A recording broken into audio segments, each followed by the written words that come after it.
শেষ ২৯টি ইনিংসে একটি হাফ সেঞ্চুরি করা শান্তর সুযোগ পেয়েছেন দলে। অন্যদিকে দুর্দান্ত করেও সুযোগ পান না মাহিদুল ইসলাম অঙ্কন। গত ম্যাচে অপরাজিত থাকার পর আজও নিউজিল্যান্ডের বিপক্ষে হাঁকিয়েছেন সেঞ্চুরি। ১৭০-এর বেশি স্ট্রাইক রেটে বিপিএলে রান করেছিলেন ৩০০-র বেশি।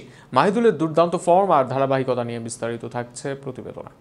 ১৭৪ স্ট্রাইক রেট, ৩০০-এর বেশি রান। সর্বশেষ বিপিএলে মিডল বা ফিনিশিংয়ে সবচেয়ে নজর কাড়া ছিলেন এই ব্যাটার। এরপর টি-টোয়েন্টি দলে অঙ্কন সুযোগ পাবেন সেটি সবাই ধরে নিলেও নির্বাচকদের ভাবনাটা ছিল ভিন্ন। সংযুক্ত আরব আমিরাত ও পাকিস্তানের বিপক্ষে ৭ ম্যাচের টি-টোয়েন্টি স্কোয়াডেও নেই অঙ্কন, তবে সুযোগটা দেওয়া হয়েছে এ দলে। তবে যেখানেই সুযোগ পেয়েছেন সেখানেই কাজে লাগাচ্ছেন মাহিদুল। গত ম্যাচে ম্যাচজয়ী ইনিংস খেলার পর আজও হাঁকিয়েছেন দুর্দান্ত সেঞ্চুরি। অথচ সাদা বলে এত ভালো করার পরও বাঁহাতি শান্তর সুযোগে বঞ্চিত হন অঙ্কন। সর্বশেষ ১৮ ইনিংসে শান্তর গড় ১৫.৮৩, স্ট্রাইক রেট ৯৮.৬১। ২৯ ইনিংসে 50 স্রেফ একটি, ৪৯ টি-টোয়েন্টি খেলেও মাত্র ১০৮.৩৫ স্ট্রাইক রেটে খেলেছেন তিনি। গড়টা কেবল ২২.৮৫। গত বিপিএলে বেশিরভাগ ম্যাচে একাদশেই জায়গা পাননি। ৫ ইনিংসে ব্যাট করতে পেরেছেন মোটে ৫৬ রান। কোনো হিসেবেই শান্ত এই সংস্করণে এর বিবেচনায় আসার কথা নয়।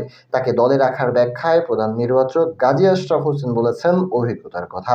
তিনি বলেন, শান্ত আমাদের সাবেক অধিনায়ক ছিলেন। এছাড়া দলটার দিকে তাকিয়ে দেখুন, অভিজ্ঞতাও দরকার আছে। উপরের দিকে সৌম্য আছেন, ৯০-এর কাছাকাছি ম্যাচ খেলেছেন। লিটন দাস আছেন। এরপর যদি আপনি তাকান দেখবেন বিস্তর ফারাক আছে।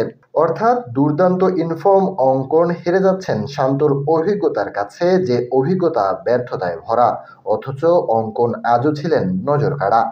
টসে হেরে ব্যাট করতে নেমে শুরুতেই পারভেজ হোসেনের উইকেট হারায় বাংলাদেশ। পরে ভালো শুরু করার পরও ইনিংস বড় করতে পারেননি এনামুল হক বিজয় ও মোহাম্মদ নাঈম শেখ।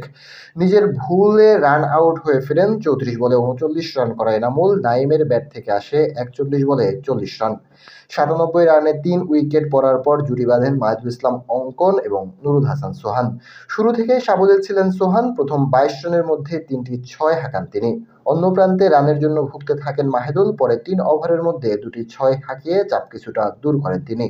আত্মবিশ্বাসী ব্যাটিংয়ে ৫৩ বলে ৫০ পূর্ণ করেন সোহান। একই ছন্দে এগিয়ে নেন ৩ অঙ্কে পৌঁছাতে তার লাগে কেবল ৩৯ বল।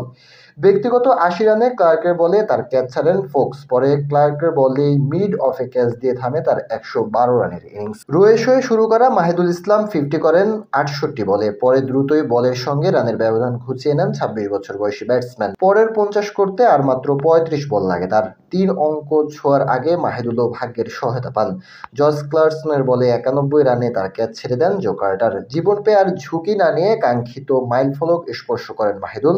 ফলে ৩৪৫ রানের রেকর্ড টার্গেট দাঁড় করে টাইগাররা, যার ফলে এক ম্যাচ হাতে রেখেই সিরিজ নিশ্চিত করল সোহানের দল।